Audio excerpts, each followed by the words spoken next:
Carré, c'est celui de Roger Federer, le Suisse qui fait son retour aujourd'hui sur les circuits de tennis après plus d'1 an d'absence. Et c'est donc un retour improbable, le comeback d'un vieux, parce que Roger Federer aura 40 ans en août prochain, c'est un âge canonique. Il tente de revenir aujourd'hui au tournoi de Doha au Qatar, après donc 13 mois d'absence et 2 opérations du genou. Il a marché avec des béquilles, sa musculature était considérablement détériorée. Il a repris l'entraînement doucement, puis plus fort, et coucou, le revoilà.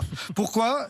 Eh bien parce qu'il sent que l'histoire n'est pas terminée. Je ne suis pas encore fini, a-t-il dit, parce que le défi le motive aussi. Il va sans doute devoir réinventer son jeu pour s'économiser physiquement, ce qu'il avait déjà fait il y a 5 ans, en 2016, après un arrêt de 6 mois. Il était revenu avec un jeu beaucoup plus agressif pour écourter les échanges, sauf que cette fois, bien, il a 50 plus. Mats Wilander, l'ancien champion suédois, juge que c'est très risqué, qu'il peut se prendre des 6-1 face à des rookies. Des 6-1 face à des rookies. Rookie, ça veut dire tocard, des débutants, ouais.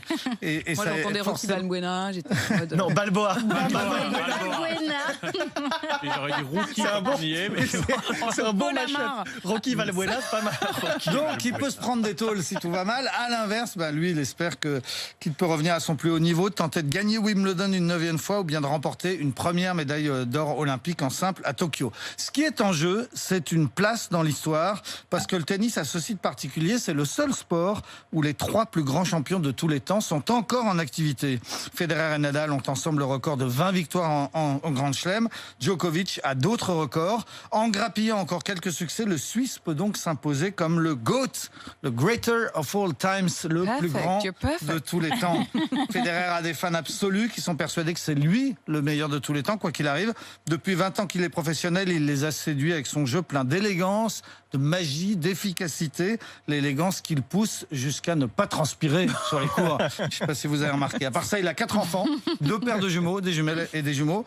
Il a grandi près de Bâle, en Suisse allemande, à quelques kilomètres seulement de la frontière française, si bien que sa langue maternelle, c'est l'anglais, puisque sa mère est sud-africaine d'origine française. Elle s'appelle Ninette Durand. C'est pour ça donc qu'on l'appelle Roger et non pas Roger. À part ça, il est le seul Suisse vivant à avoir un timbre à son effigie. Et puis à part ça aussi, il paraît qu'il est très sympa. C'est toujours ça. Et très beau. C'est de la chute. Ah, très beau, j'ai oublié. Très beau, nous dit Marie Dupin, qui se dévoile énormément ce matin.